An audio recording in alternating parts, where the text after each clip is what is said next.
Selamat pagi. Di minggu ke-14 ini kebetulan kebagian saya adalah konsep perancangan. Meskipun jujur agak berat menyampaikan pemahaman konsep perancangan ini karena pikiran kalian sudah ruwet dengan analisis di bab 4, analisis fungsional, analisis kontekstual, analisis rubung. Kemudian mungkin hari ini seperti yang saya lakukan juga di kampus Indralaya, saya akan recap dari bab 1 sampai ke bab 5, bab 1, bab 2, saya skip bab 3 karena template, walaupun sebenarnya tidak, tapi nanti saya akan sedikit ulas lah di bab 3. Bab 1, 1.1, latar belakang. 1.2, rumusan masalah.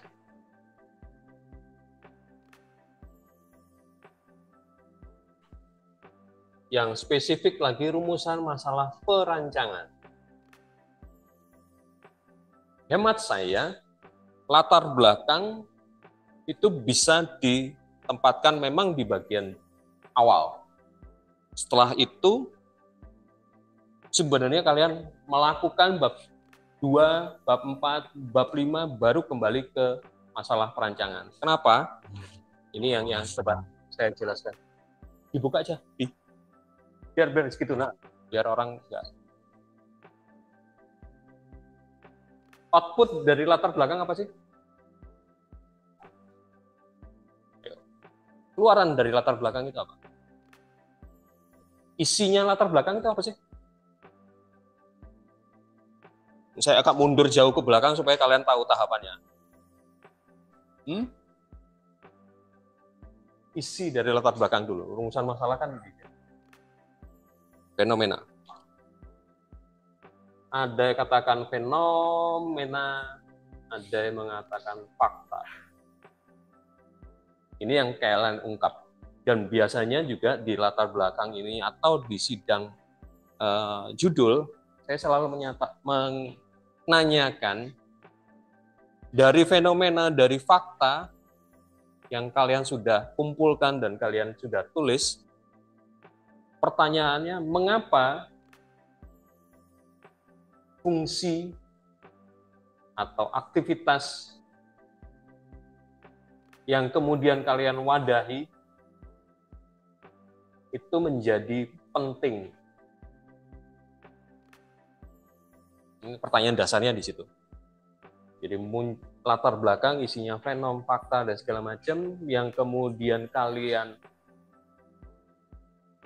klarifikasi, kalian identifikasi, sehingga ini loh Pak, ada aktivitas yang perlu diwadahi.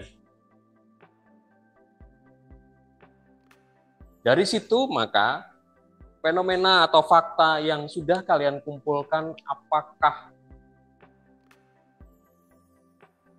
yang kemudian yang tadi dinyatakan ya, sebenarnya ada fenomena, ada fakta, ada masalah. Semua masalah ini akan diselesaikan di dalam wadah ini. Dari fenomena, dari fakta yang sudah kalian kumpulkan, kemudian kan timbul masalah kan. Kalian, ternyata ada sesuatu, ada masalah tertentu. Masalah ini akan kalian semua selesaikan di dalam bangunan kalian atau fungsi kalian kah? Sampai cekuan. Kan tidak semua masalah yang kalian dapatkan dari fenomena ini diselesaikan secara arsitektural. Ya kan? Contoh. Juragan pasar belum datang. Ada pasar, permasalahannya macet, permasalahannya adalah pedagang kaki lima, pedagang keluar dari pasar. Menurut kalian itu masalah arsitektural atau bukan arsitektural. Kemacetan di depan pasar atau banyaknya penjual kaki lima di bagian parkiran itu masalah arsitektural atau bukan masalah arsitektural? Bukan. Lalu apa yang menjadi permasalahan arsitekturalnya? Itu kan dipilah di sini kan. Dipilah di sini sehingga muncullah dugaan kalian. Jadi output bab 1 sebenarnya ini. Rumusan masalah output. Dan saya menyatakan sebagai draft. Hemat saya, rumusan masalah perancangan itu hanya ada 2. Sementara minimal ada 2. Masalah fungsional tentang aktivitas dan masalah dari tapak. Kebalik. Masalah kontekstual yang berangkat dari tapak.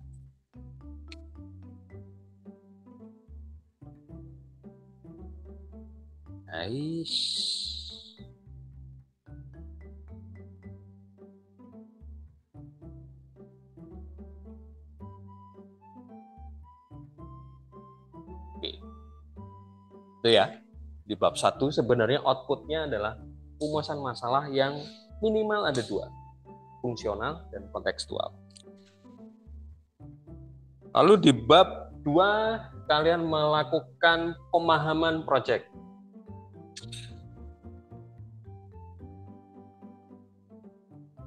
Berangkat dari wadah ini. Output dari bab 2 apa? Keluaran dari bab 2 apa? Iya, judulnya pemahaman proyek, tapi outputnya, ini kan judul besarnya. Outputnya apa?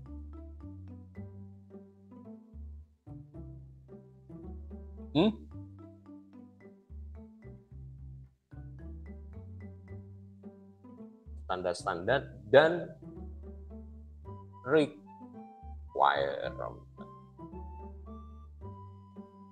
Ada suasana, ada karakter, ada hal-hal khusus yang perlu diperhatikan.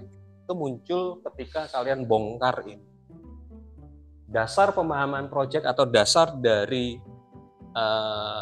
identifikasi proyek tersebut kan dari wadah, dari aktivitas yang kalian sudah dapatkan atau kalian sebutkan di 1.1.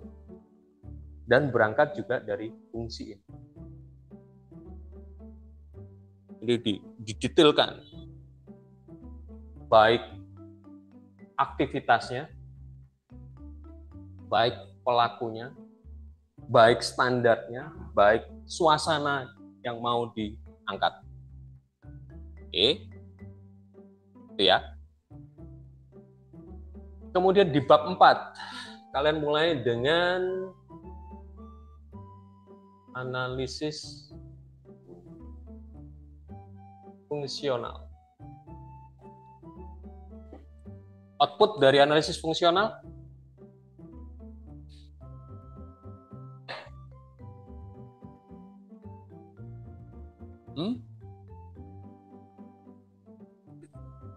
besaran ruang. Apalagi? Hubungan ruang atau bubble diagram. Lalu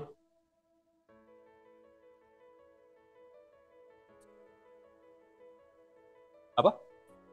Louder. Apa? Ayo, kalian udah melakukan. Yang repot yang udah melakukan tapi nggak tahu itu adalah hasilnya. Ini susah kan?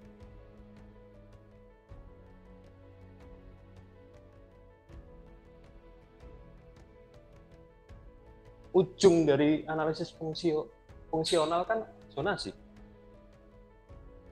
Bedanya zonasi dengan bubble diagram?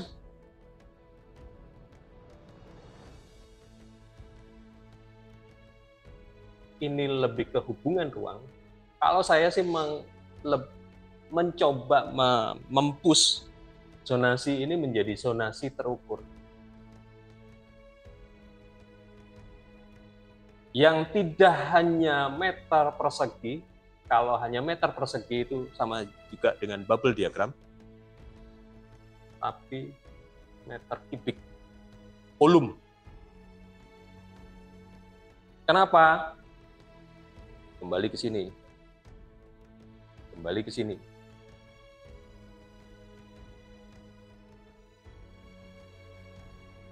Tinggi ruang pada umumnya untuk sebuah kelas berapa? 3 meter, 4 meter.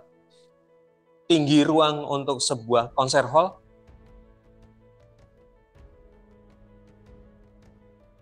requirement standar. Sehingga saya sarankan menjadi zonasi terukur dan volumetrik.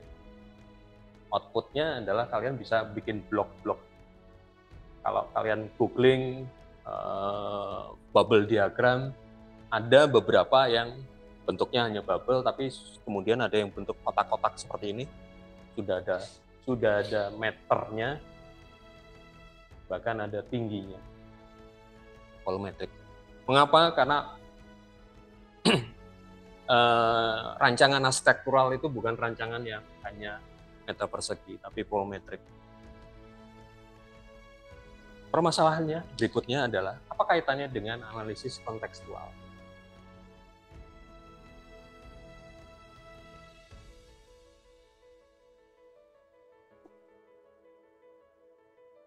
Output analisis kontekstual?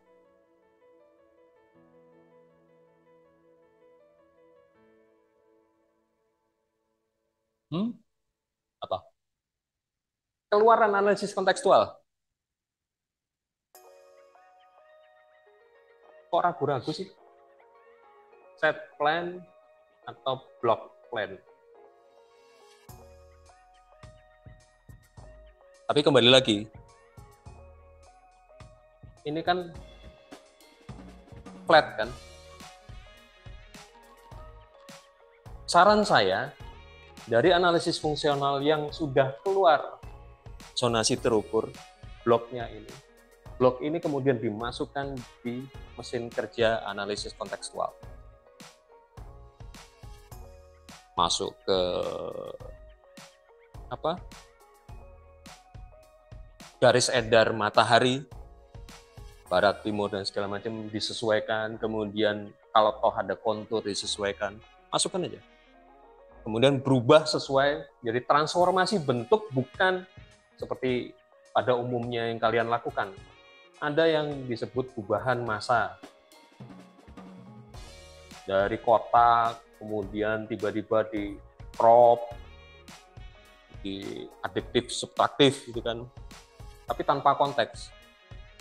Sebaiknya dari zonasi terukur masukkan ke analisis kontekstual. Analisis kontekstual ada berapa? Hah? Yang kalian lakukan itu loh. Saya bertanya sesuai dengan apa yang kalian lakukan. Analisis kontekstual ada berapa? 8 tahap lah. Apakah semuanya perlu dilakukan?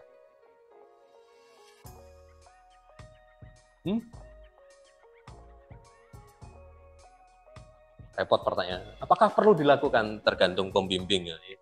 Saya susah mengcounternya kalau itu. Menurut kalian, apakah perlu melakukan semuanya?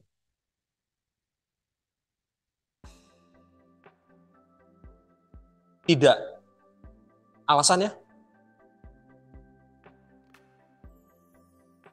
Sesuai dengan standar, sesuai dengan requirement, sesuai dengan aktivitasnya.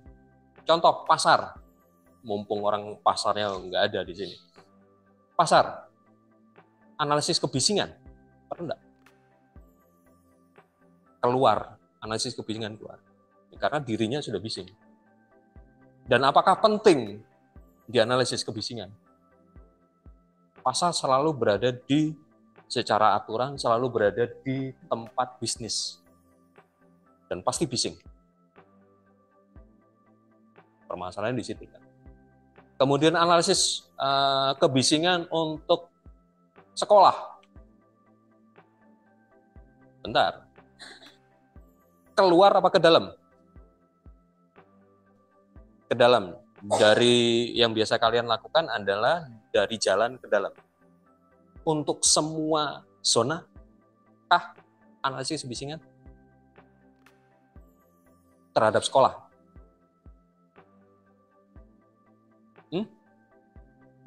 Enggak kan? Kenapa? Ada yang pasti rame. Lapangan olahraga, mau nggak mau pasti rame. Jadi mana yang lebih penting, analisis kebisingan dari luar ke dalam atau justru analisis kebisingan di dalam sendiri?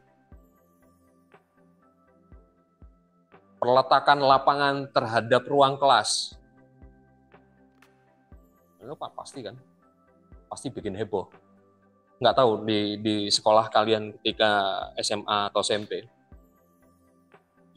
Di masa saya sekolah dulu, akhirnya lapangan olahraga itu pindah. Karena lapangan olahraga, kalau secara guideline biasanya, ini kan jajaran kelas, kemudian lapangannya di bagian tengah kan. Lapangan sekaligus lapangan upacara kan. Kelas ini tersiksa ketika Anda jam pelajaran olahraga. Tersiksanya bukan karena rame, main volley, tiba-tiba bola sudah ada di depan kelas. Permasalahannya di situ. Ramenya bisa diatasi dengan adanya koridornya kemudian ada perlakuan khusus. Tapi kan ada lubang-lubang sini, lubang sirkulasi. Bola itu tiba-tiba ada di depan guru gitu. Itu terjadi, benar gitu masalahnya. Jadi permasalahannya kita lihat. Analisis kontekstual benar-benar lihat aktivitasnya, fungsinya, kemudian standar-standar. Oke. Dan saran saya, output dari kontekstual bukan hanya, kembali lagi, bukan hanya 2 dimensi, tapi volumetrik. Mengapa demikian? Karena dari volumetrik ini akan masuk di analisis berikutnya.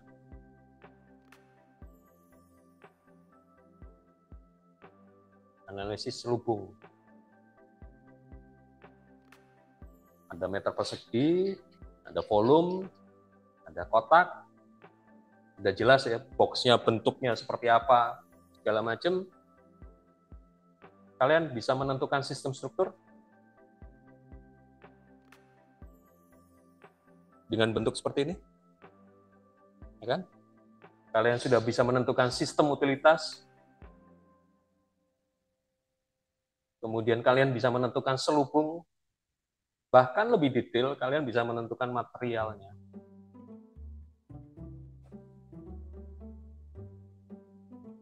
Output dari analisis selubung apa?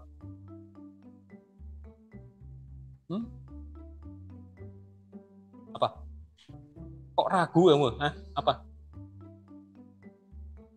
Studi massa.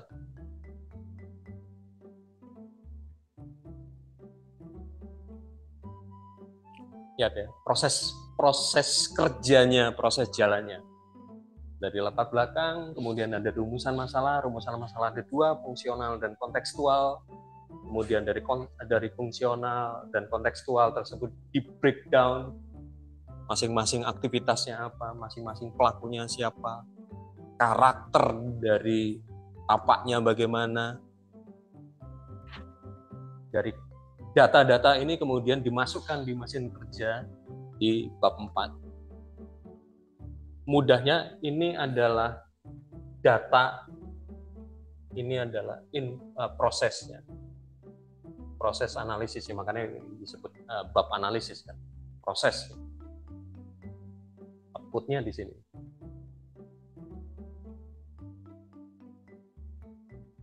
Lalu bab 5 konseptual.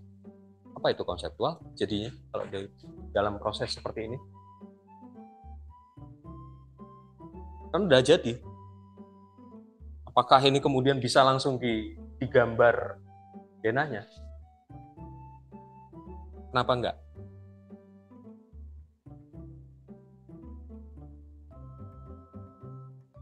Atau pertanyaannya, apa fungsi bab 5?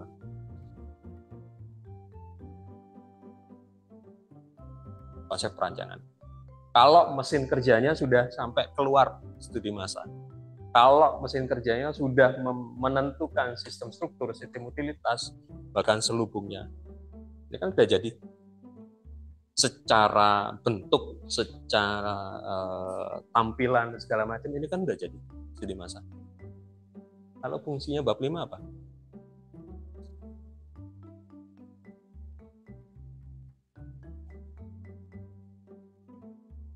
Iya, tapi fungsinya kalau ini udah jadi apa?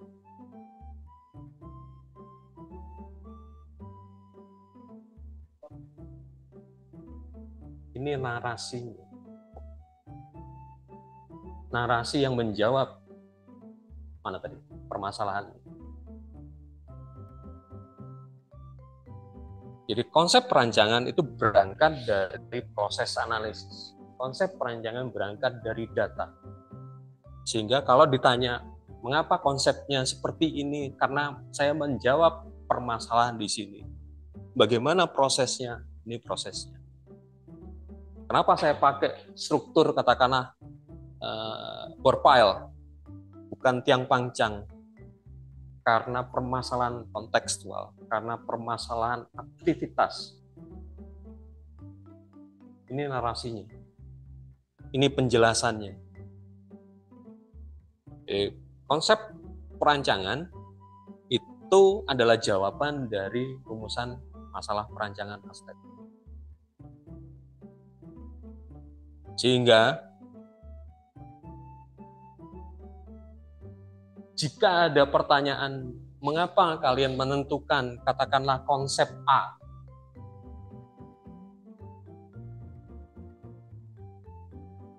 Karena analisisnya seperti ini, Pak.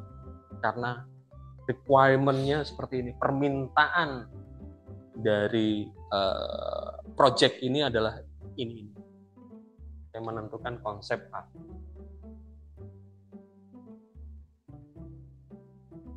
Itu alternatif 1.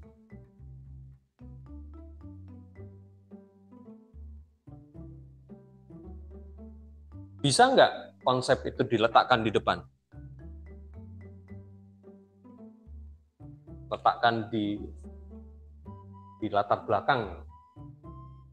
Saya beri nama konsep X sebagai sebuah alternatif 2. Bisa nggak? Oke. Konsekuensinya apa?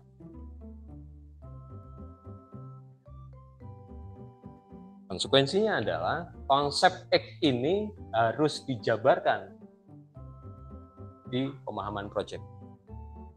Indikatornya apa? Indikator teknisnya. Katakanlah apa yang disebut dengan bangunan hijau menurut si Hans Frick.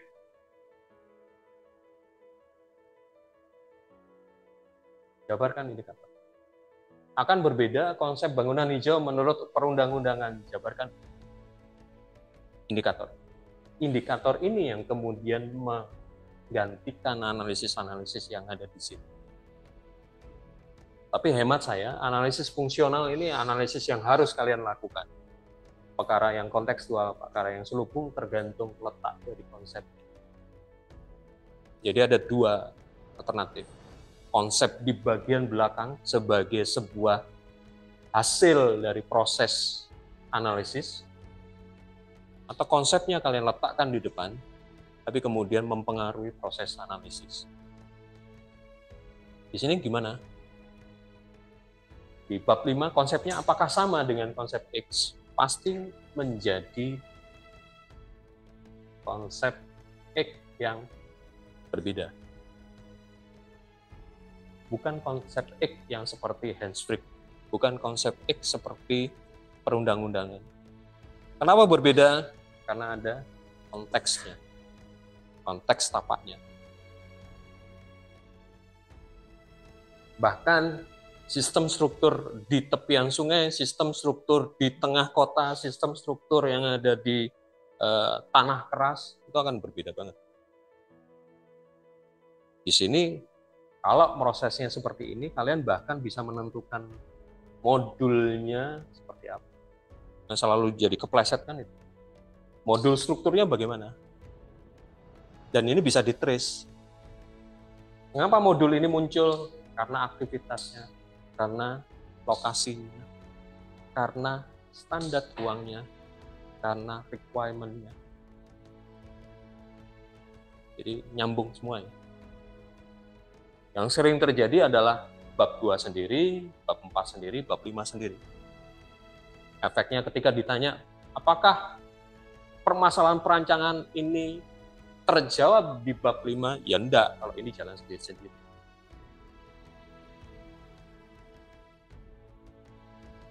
Oke. Ngomongnya enak. Penjelasan singkat itu nggak sampai berapa menit ini tadi saya. Nggak sampai 20 menit. Bab 1 sampai bab 5. Mengerjakannya lebih dari 1 semester. Mengapa? Saya tanya beberapa deh. Pelaku, apa juga? Pelakunya.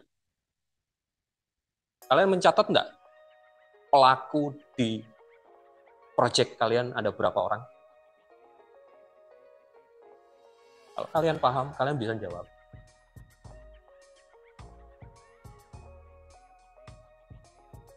Bukan aktivitas gampang, aktivitas utama, penunjang dan segala macam. Saya harap kalian hafal, tapi pelaku. Berapa jumlah? Berapa kapasitas maksimal dari proyek kalian ketika semua pelaku itu ada?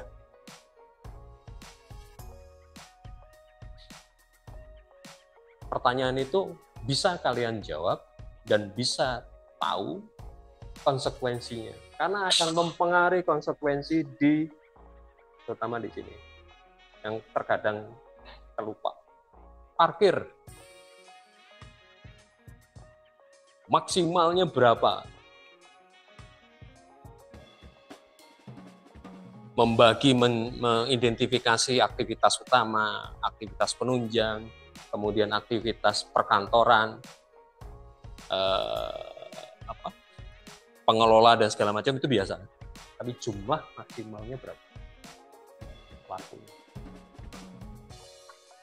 Biasanya kalian paham. Bahkan bisa, kalau kalian cukup detail, kalian bisa merasiokan luasan total per pelaku. Per pelaku per luasan total.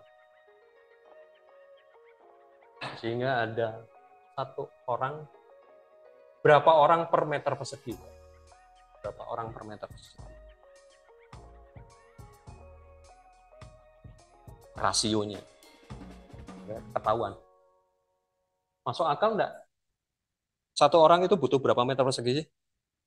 Ketika berdiri ini 60 kan? Kanan kiri. Masuk enggak? Kalau mau detail banget. Efeknya kecil.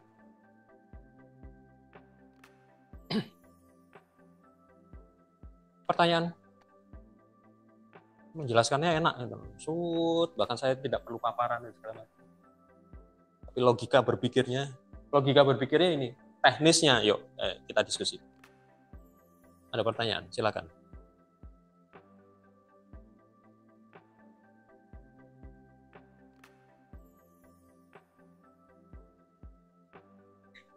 Oh iya, gini, kenapa perlu mic itu supaya terekam aja.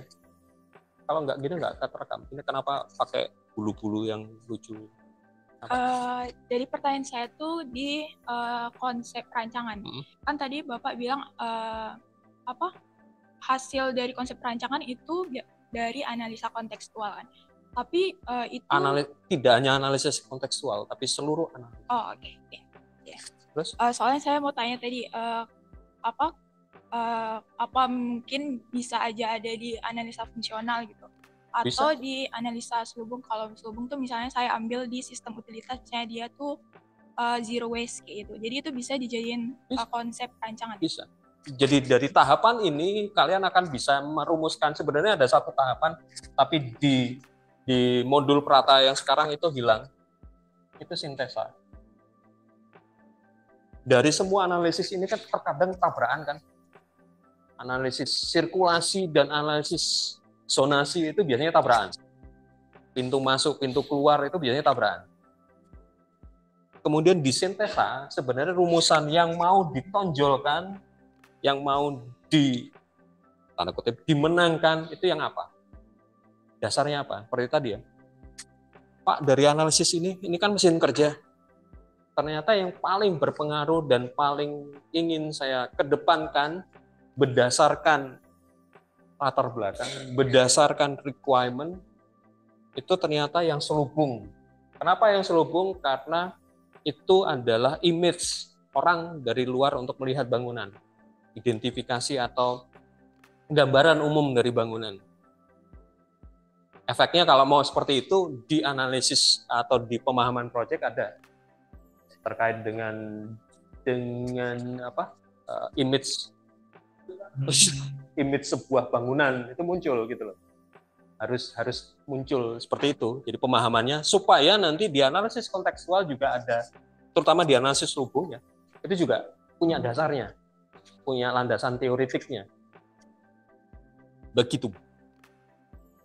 Jadi analisis ini bukan analisis yang lepas, tapi kalian kemudian bisa merumuskan. Rumusannya bisa langsung di konsep, atau kalian mau bikin klarifikasi bahwa sekian banyak analisis yang mau saya utamakan yang mana. Oke, Pak. Thank you.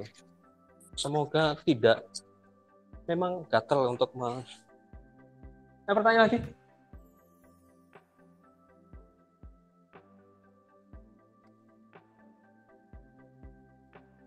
Silakan.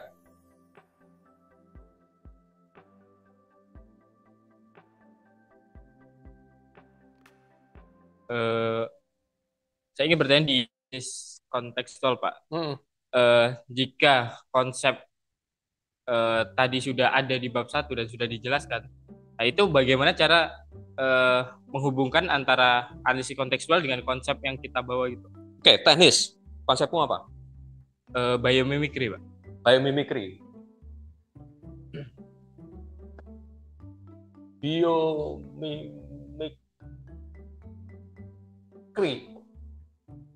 Bio terkait dengan hayati dan segala macam ya, lingkungan lah, biologi dan segala macam. Mimikri meniru.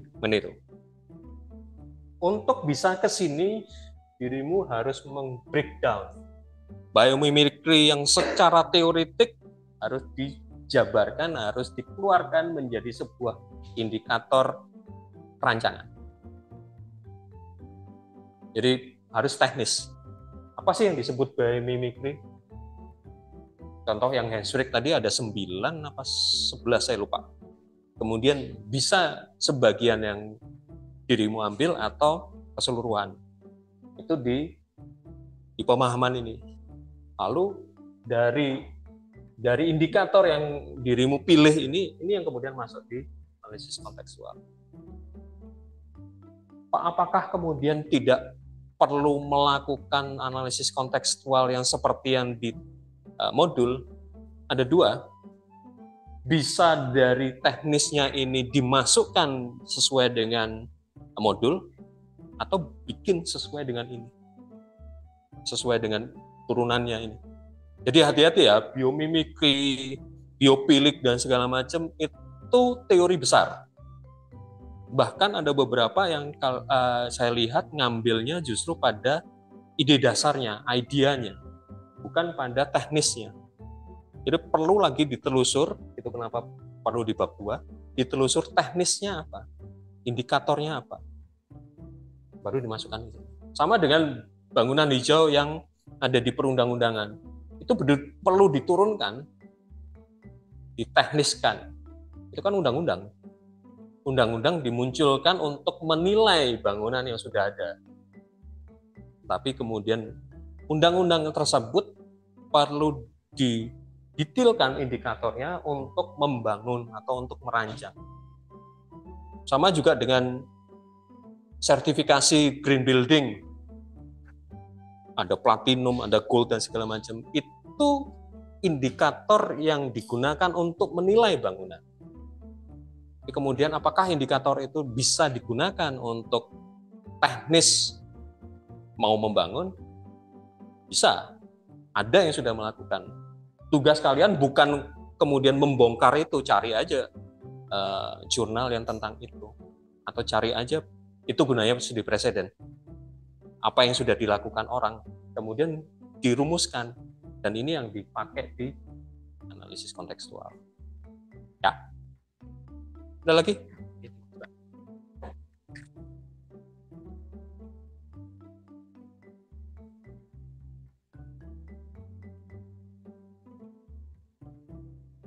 Silakan.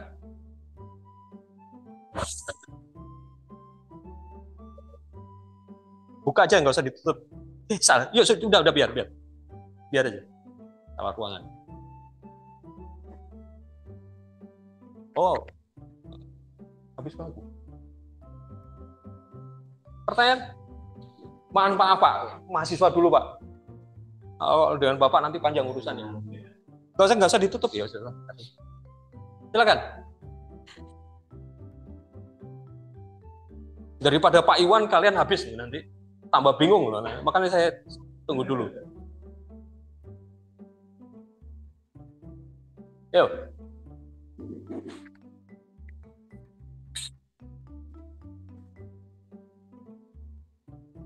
Pertanyaan.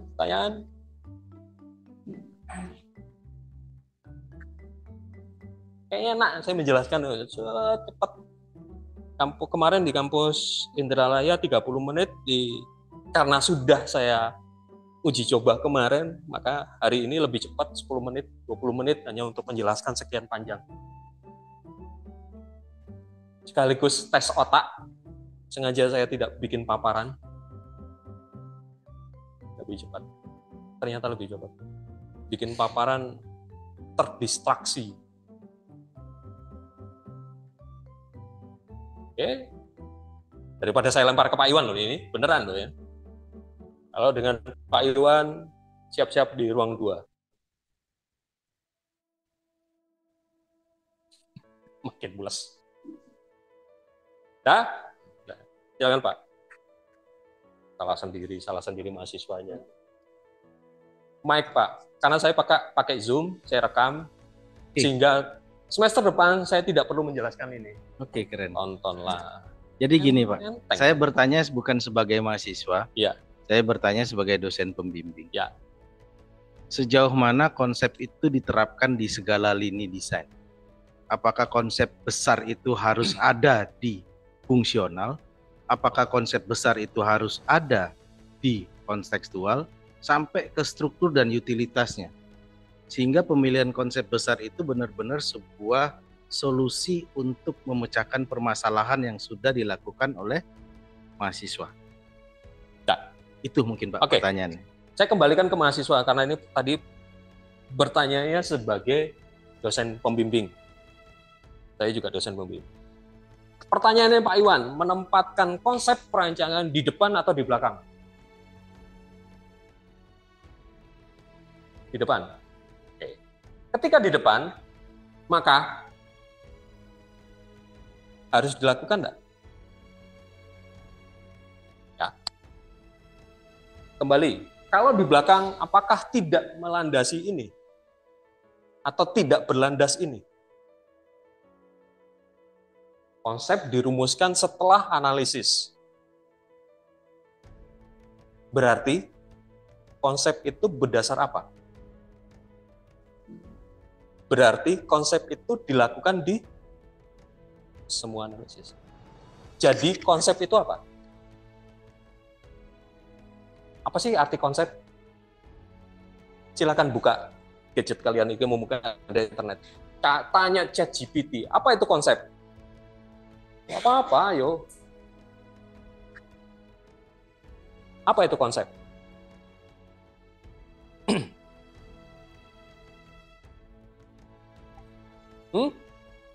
Ya, ide dasar. Ide dasar bisa diletakkan di depan atau ide dasar setelah melakukan analisis. Ya kan? Makanya saya katakan bahwa bab 5 adalah narasi. Narasi dari ide dasar. Narasi dari jawaban untuk rumusan masalah. Katakanlah branding atau packaging dari proyek kalian. Sama-sama rumah sakit, sama-sama pasar, sama-sama galeri seni rupa. Tapi galeri seni rupa yang kalian rancang dengan galeri seni rupa yang dilakukan oleh keluarga Afandi akan sangat berbeda. Karena kalian sudah melakukan analisis sesuai dengan konteksnya, sesuai dengan aktivitasnya, bahkan sampai ke sistem struktur. Jadi ide dasar bisa ditempatkan di depan karena sudah punya presiden seperti tadi. Presidennya seperti apa. Sehingga presiden itu diturunkan menjadi indikator-indikator yang kalian lakukan di analisis. Sama aja kan? Kecenderungannya sama. Atau ide dasar itu dilakukan dalam sebuah proses panjang analisis. Jadi ini sebenarnya bab 5 adalah rangkuman dari perjalanan panjang kalian.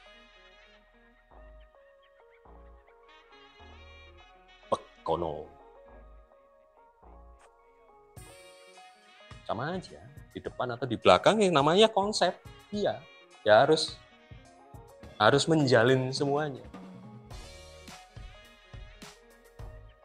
Oke, arahnya udah tahu kemana nih. Yuk silakan, baik jelas saja. Kalau misalkan konsep perancangan itu nggak ada konsep spesifik, jadi kalau itu tuh berdasarkan analisa fungsional, jadi itu bisa termasuk konsep, dan apakah perancangan itu sempurna atau belum? Karena kan nggak ada konsep spesifik. Pertanyaanmu itu sudah menjawab atau sudah mengandung jawaban.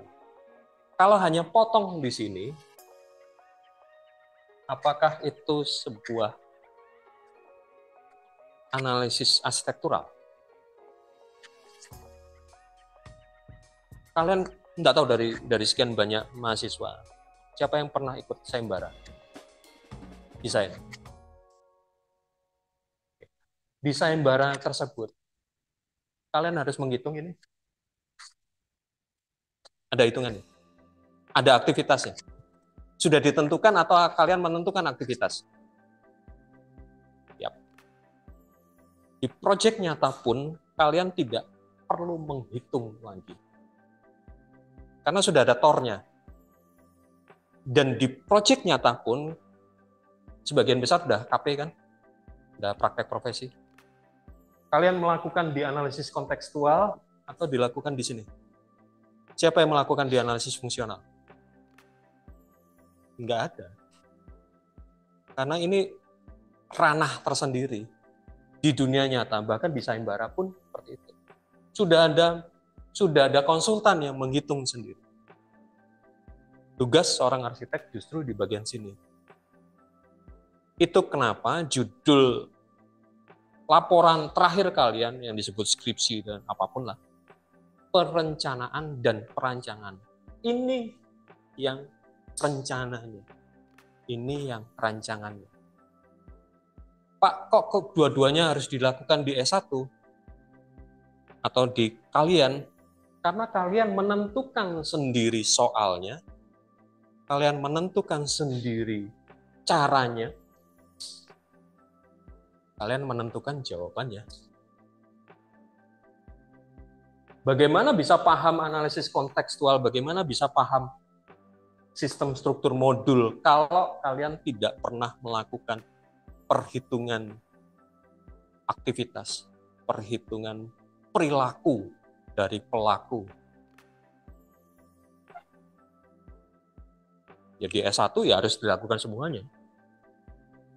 Dan sekedar sharing, itu juga yang menyebabkan tugas akhir saya yang pertama gagal total. ini belum beres. Bikin office tower secara aturan di daerah Surabaya, di CBD, dekat yang sekarang JW Marriott, aturan di sana minimal ya, 15 lantai, maksimal 30 lantai. Hitung, karena ya hitungannya juga ngawur juga. Dihitung ketika sidang konseptual, dihitung ternyata bangunan saya hanya butuh 5 lantai. Bubar langsung, yang ini nggak diperiksa. Ngulang lagi ya sudah, sekalian ngulang, judul baru galeri seni rupa, enak. Bahkan tadi kalau saya tanya ya, jumlah maksimal tadi ya, pelakunya berapa total, saya masih ingat sampai sekarang, 200 orang, termasuk pengelola, termasuk pengunjung.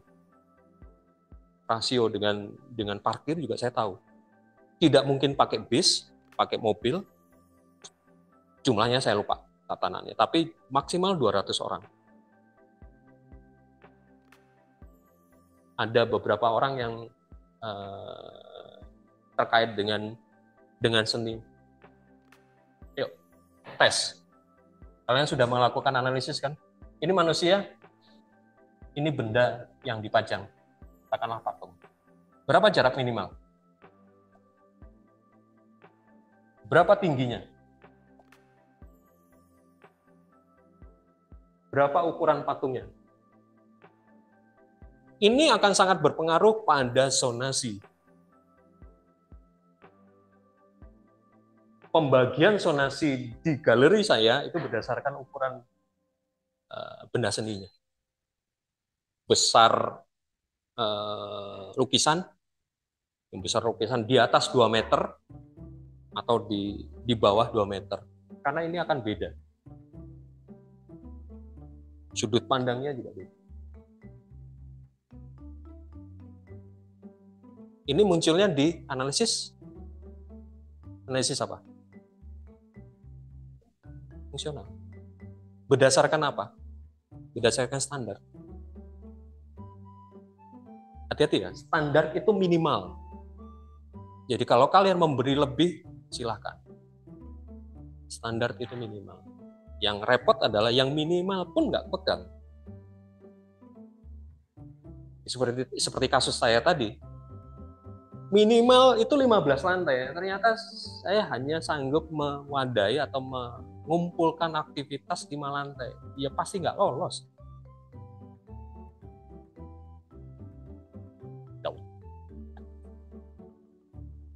Oke.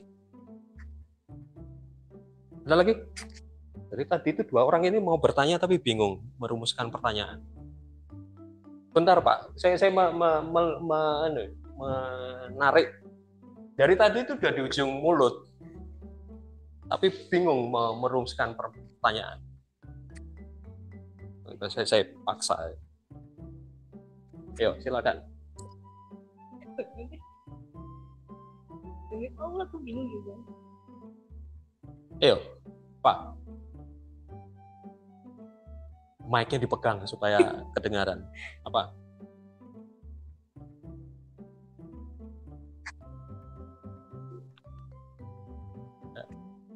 Lagi merangkai kata, Pak. Benar.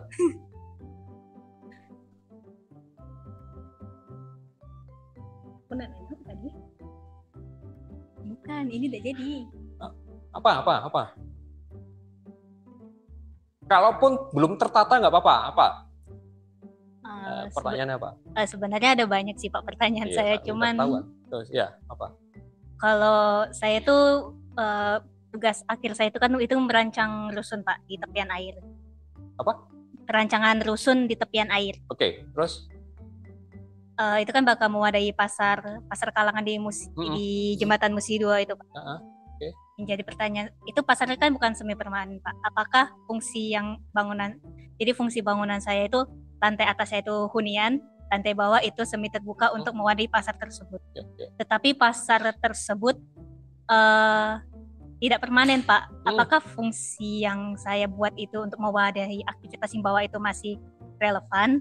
Dan juga saya juga nambahin aktivitas di tepian air itu Dengan awalnya saya kasih pendapat ke dosen, tapi dosen pembimbing saya itu untuk dibuat beton berundak, tetapi sama dosen saya itu nggak dibolehin, jadi disuruh bebatu-batuan untuk tidak menghilangi eksistensi tepian air itu. Oke. Ada aktivitas yang berbeda-beda. Ada aktivitas yang berkala. Efeknya adalah aktivitas berkala pasti ada aktivitas penggunaan ruangnya tidak maksimal, ya kan? Iya, Pak. Ini gunanya ketika di analisis fungsional, analisis tidak hanya pelaku, tapi juga aktivitas. Dirimu harus membuat jadwal. Kapan ini ada, berapa jumlahnya, aktivitasnya seperti apa. Yang lubang bisa diisi aktivitas apa. Kapan dilakukan, berapa orangnya, maksimalnya berapa. Karena akan sangat mempengaruhi terhadap modul. Modul struktur dihitung berdasarkan aktivitas terbesar dan aktivitas yang paling banyak orang. Wujudnya kalau secara denah, secara zonasi mungkin open plan. Nggak ada perabotnya. Secara konseptual. Tapi secara teknis penggambaran mesti menggambar dua-duanya. Katakanlah ada dua aktivitas yang berbeda. Aktivitas ketika jadi pasar atau ketika jadi balai warga. Di mana settingnya dan segala macam. Kursinya mungkin kursi ini atau kursi plastik itu enggak apa-apa. Kan sebagai wadah. Tapi wadah itu jadi masuk akal, jadi fungsional, menjadi berguna karena dirimu sudah menjadwal. Open plan itu bukan enak gambar kosong. Enggak. Kapan open plan itu berlaku menjadi sebuah aktivitas A? Jam berapa sampai jam berapa? Bagaimana aktivitasnya dan segala macam. Secara konsep enak open plan. Gambarnya sesuai dengan aktivitas. Jadi untuk output akhir dari gambar itu bisa menyesuaikan dari gambar. Sesuai dengan aktivitas. Termasuk strukturnya. Kenapa tidak boleh beton? Konteksnya. Benar dosen pembimbing, konteksnya tepian sungai. Beton apakah masuk akal untuk di tepian sungai? Secara maintenance, secara kekuatan, kan seperti itu. Secara ini belum keluar karakter. Dusunmu itu mau didusun seperti apa? Kalau saya boleh telusuri lebih lanjut, kenapa menggunakan kata dusun bukan kampung? Iseng saya sih, tapi nggak perlu dijawab, itu bukan ruangan saya. Santai aja. Kalau saya akan diuber, apa bedanya dusun, desa, kampung? Nggak usah dijawab, biarkan itu urusanmu. Urusannya dengan penguji dan ruanganmu. Rusun, Pak. Rusun saya. Apa? Rusun, Iya. sorry. Rusun. Rusun itu rusunnya pemerintah atau rusunnya versinya Using? Kampung vertikal kan? Using. Vertikal. Ya. Itu saya. Kenapa kampung, Kang? Dia bisa menjelaskan. Kembali lagi. Rusun. Kenapa rusun bukan kampung? Arah sana. Atau kenapa kampung bukan dusun, bukan desa? Karakternya berbeda dan ini akan mempengaruhi ke konsep. Dasar karakter tersebut apa? Kontekstual. Kang Using di kampung vertikal itu menjelaskan cukup detail. Ada di Surabaya, ada di Semarang, ada di Jakarta. Dua-duanya judulnya kampung vertikal, tapi narasi deskriptif terhadap konsepnya sangat berbeda. Berangkatnya sangat berbeda. Itu urusan ruanganmu, bukan ruanganku. Sama-sama. Ada lagi? Sebelum ke Pak Iwan lagi, nggak tahu dia cosplay jadi apa. Cosplay jadi mahasiswa selesai kalian. Silakan Pak. Terima kasih Pak. Jadi mungkin maaf kalau tadi sudah dijelaskan karena saya enggak, bukan mempertegas. Ya. Pertanyaannya pertama, apakah semua analisis di dalam modul itu harus dilakukan setara di dalam pengerjaan pra-TA? Apakah memang boleh mahasiswa melakukan analisis yang memang betul-betul berkaitan dengan permasalahan yang dia lakukan? Atau bisa meniadakan analisis yang tidak penting menurut permasalahan mereka? Itu tadi udah dibicarakan bahwa disesuaikan dengan kasus. Ya, karena saya melihat mereka ini terpenjara, Pak. Mereka terpenjara bahwa setiap analisis itu mereka harus lakukan. Terus tidak berpikir apakah analisis itu bermanfaat pada saat akan desain. Sehingga yang namanya pra-TA itu hanya syarat untuk bisa masuk studio tanpa tahu penggunaannya seperti apa. Oke, mempertegas lagi, sebenarnya tadi udah dibahas sedikit Pak, tapi mempertegas lagi, modul itu tempat sebagai standar. Standar itu seharusnya bisa ditambah, tapi punya alasan. Tadi kita diskusi pasar, analisis kebisingan di pasar perlu enggak? Enggak perlu. Mahasiswa sudah sepakat tidak perlu, ya sudah, dibuang. Tapi analisis yang tanda kutip menggantikan analisis kebisingan apa? Analisis bau. Efeknya ke sistem utilitas. Efeknya ke site plan. Tadi ada yang mencoba pakai biomimikri. Ini kan ambruk semua. Di analisis kontekstual. Ya digantikan dengan biomimikri. Silahkan. Ada dua cara. Menggantikan total atau dari yang standar-standar yang ada di modul pra-TA dimasukkan indikator-indikator biomimikri. Di Prata itu sudah dinyatakan modul itu hanya panduan. Supaya kalian nggak bingung gitu lah. Ada jalannya, ternyata kurang cepet deh pakai jalan ini. Silakan pakai jalan tol. Kayak ke Indralaya mau ada jalan tol, ada jalan biasa. Semua punya konsekuensi. Jalan tol bayar pasti, tapi lebih cepat. Di luar tol mungkin nggak bayar, tapi rekasa dengan lubang-lubangnya. Jangka panjangnya pelek kalian, hati-hati. Kan gitu. Shockbreaker-nya hal-hal kayak gitu sama, logikanya sama. Tempatkan sebagai panduan. Yang repot adalah yang standar pun masih bingung. Itu kenapa saya hari ini menjelaskan dari bab 1 sampai bab 5 posisinya masing-masing di mana. Logik berpikirnya. Sehingga konsep itu tidak ujuk-ujuk mak penduduk keluar gitu loh. Itu yang kadang miris saja. Oke.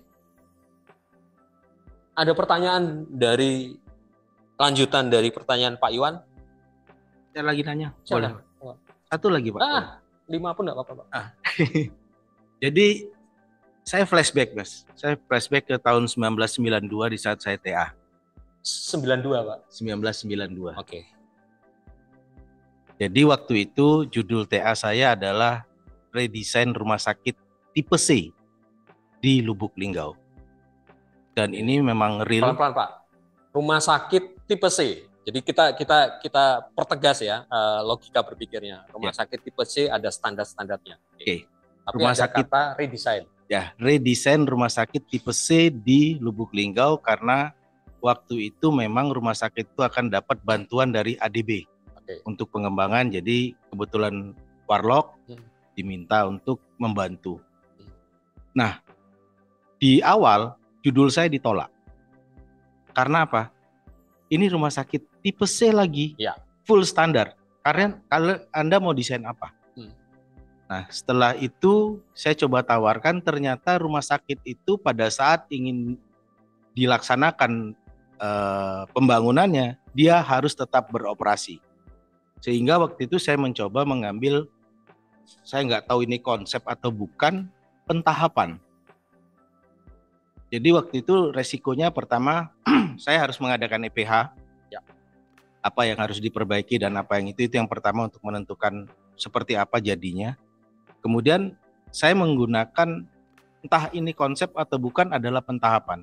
Jadi saya harus berpikir bila rawat inapnya dibongkar, dia harus pindah kemana. Oke. Jadi itu yang ternyata membuat judul TA saya diterima. Dan resikonya saya membuat 10 side plan. 10 tahap ya? 10 tahap, 10 side plan untuk bisa dia sampai jadi. Pertanyaannya, apakah ini bagian dari konsep? Bukan, Mas. Itu yang kita hilang. Metode. Sebenarnya metode yang dilakukan di sini adalah metode yang umum. Bahkan saya ketika diskusi gini. Jadi materi-materi perkuliahan saya itu selalu saya sharing dengan satu kelompok kecil dosen-dosen arsitek di Indonesia. Sekitar 10 orang. Materi saya diomelin, teman-teman. Karena ini materi yang membuat atau mendorong mahasiswa untuk menjadi tanda kutip robot, mengisi part-part yang sudah ada. Ini kan linear banget kan, dari rumusan masalah sampai konsep. Katakanlah alternatif kedua konsepnya di depan, tetap aja robot. Tidak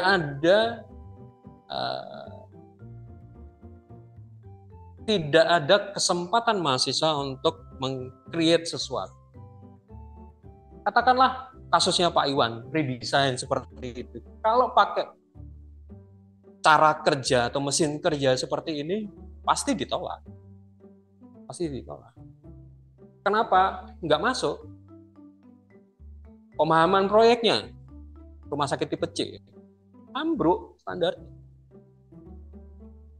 Tapi kekuatannya adalah di rumusan masalah, di fenomena yang terjadi.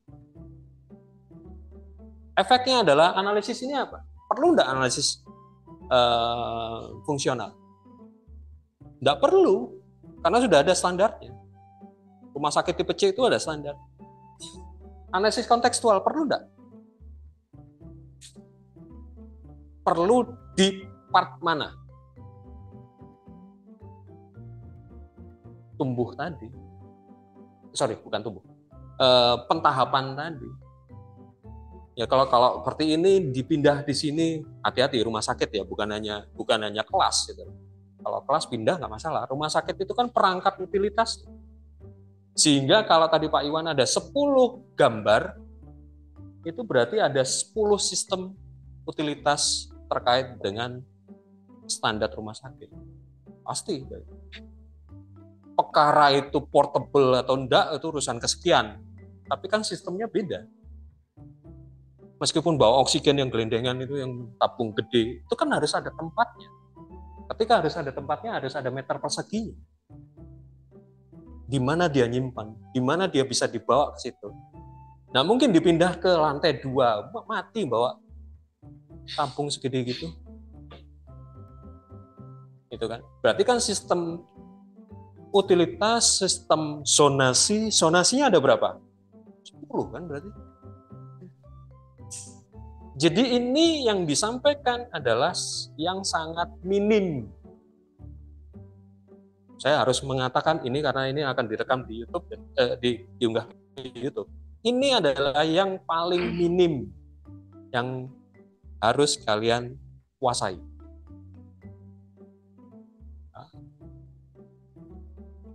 Model seperti ini kalau membahas atau melakukan desain istana di Nusantara ya nggak masuk. Standarnya beda. Atau pendekatan nggak usah Garuda IKN deh. Simbolisme sebelah mana? Simbolisme keluar. Jadi terima kasih Pak Iwan sharingnya. Sekaligus juga koreksi yang dilakukan ini adalah minimal. Yang minimal aja belum beres, ya. Ini sangat-sangat minim dan sangat-sangat linier. Kemarin ada pertanyaan di kampus Indralaya, Pak, kalau ternyata di analisis selubung kok ada yang nggak pas, bisa nggak mundur? Ya silahkan. Semakin kalian mampu melihat bahwa analisis kalian tidak maksimal dan mundur itu salah satu keberhasilan. Berarti kalian melakukan analisis itu dengan benar. Bohong banget kalau kalian melakukan analisis kemudian langsung menyusun konsep dan ini berjalan dengan sangat teratur. Bohong banget. Karena pasti ada data yang terlupa, pasti ada data yang belum teranalisis. Pasti ada perilaku atau pelaku yang belum diidentifikasi. Kemarin saya kasih contoh. Kantor pengelola, semua ada kantor pengelola kan? Kantor pengelola pelakunya siapa? Rusun pun adalah kantor pengelola, meskipun dikit. Siapa pengelola? Direktur, kan? Karyawan. Kalian mengidentifikasi nggak pelaku yang namanya office boy? Kalian mengidentifikasi nggak pelaku yang namanya tukang kebun? Apakah seperti itu? Bentar, tukang kebun itu kan perlu meletakkan peralatan, meletakkan ganti bajunya. Gimana? Yang menyedihkan sekarang di semua kantor, baik OB maupun tukang kebun itu kan di bawah tangga atau di pojokan di mana. Berarti kan tidak detail. Kok mempengaruhi ruangnya, meter perseginya.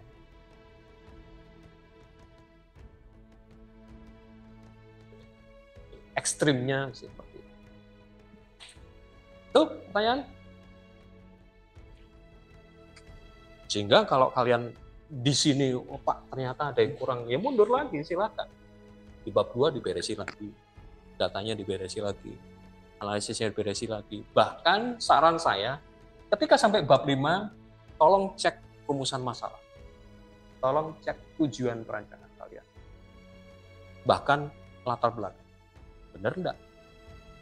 Apa yang kalian pikirkan itu tersampaikan di bab 5. Yang sering terjadi lupa. Lupa kemudian masuk studio, makin lupa. Dan kasusnya Pak Iwan selalu, besaran ruang yang di sini itu tidak pernah dipakai di studio tugas akhir. Karena kalian nggak paham gunanya besaran ruang di sini terhadap gambar, terhadap konsep. Karena terpisah-pisah. Kalau seperti ini, modelnya ngunci semua. Kalian masuk studio, ya benar-benar tinggal gambar. Gambar dari studi masa yang sudah kalian temukan di bab 4 akhir. Begitu. Ngomongnya enak. Ini sekali lagi, jujur ngomongnya enak. Dan saya bisa bilang seperti ini setelah sekian lama mengawal pratugas akhir. Ketika awal-awal saya dengan Pak Iwan ngawal pratugas akhir, nggak bisa ngomong ini. Karena saya tidak punya referensi, tidak punya preseden terhadap proses mahasiswa. Ini setelah sekian purnama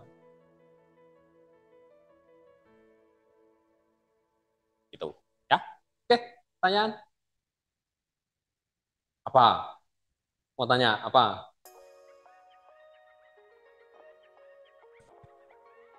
Sebenarnya kalian mau tanya tapi ragu menyusun pertanyaan. Yang susah punya ide bertanya tapi susah menarasikan, itu nggak masalah. Yang repot adalah saya bingung bertanya tentang apa. Itu yang sampai sekarang juga saya bingung. Kok bisa kan bingung bertanya tentang apa? Yang menjadi masalah. Nah, itu.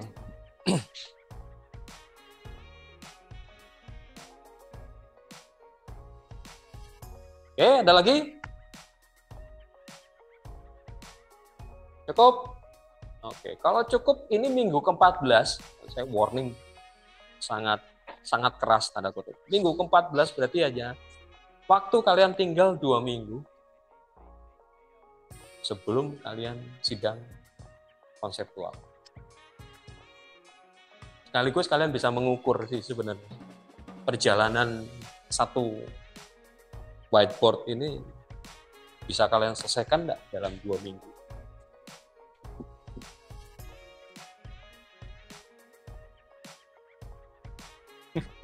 Bimbingan saya udah langsung tuing. Silakan berhitung sendiri sesuai dengan kekuatan masing-masing. Nggak tahu dari sekian banyak siapa yang belum beres laporan tek profesi. Kalau itu belum beres, tolong dihitung sesuai dengan kekuatan tenaga. Kalau itu belum beres, ampun.